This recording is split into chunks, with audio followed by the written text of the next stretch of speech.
আগামী 19শে জুন কালীগঞ্জ বিধানসভায় উপনির্বাচন। তৃণমূল আগে থেকেই তাদের প্রার্থীর নাম ঘোষণা করেছে।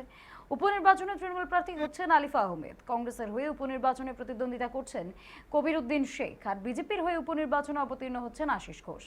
2008 সাল থেকে টানা দেবগ্রাম পঞ্চায়েতের বিজেপির পঞ্চায়েত সদস্য ছিলেন আশিস ঘোষ। পাশাপাশি বর্তমানে তিনি কালীগঞ্জ বিধানসভার বিজেপি কনভেনর পদে ছিলেন।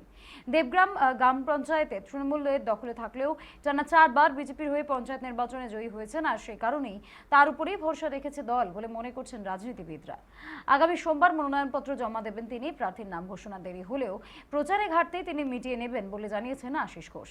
তৃণমূলের দুর্নীতির বিরুদ্ধে মানুষ তাকে ভোট দেবে বলে আশাবাদী বিজেপি প্রার্থী।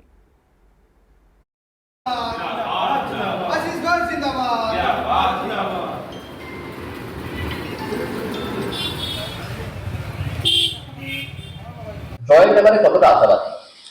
দেখুন, আমরা লড়াই করব, যে সংখ্যালঘু অধ্যুষিত বলে আমরা লড়াই করব। আমরা আশা করি আমাদের সনাতনী ভোট আমাদের দিকেই থাকবে এবং লড়াই করব, লড়াই করে আমরা জয়লাভও করব।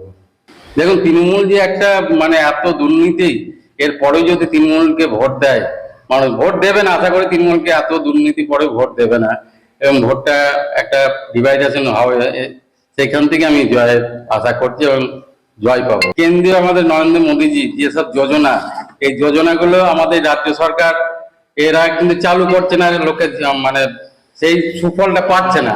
আমরা প্রত্যেকটা ডোর টু ডোর যাবো, মানুষকে বোঝাবো আগামী দিনে যাতে আমাদের 2026-এ আমরা সরকার পরিবর্তন করতে, সেই যোজনাগুলো পেলে মানুষ উপকৃত হবে, সেগুলোই আমরা বোঝাবো।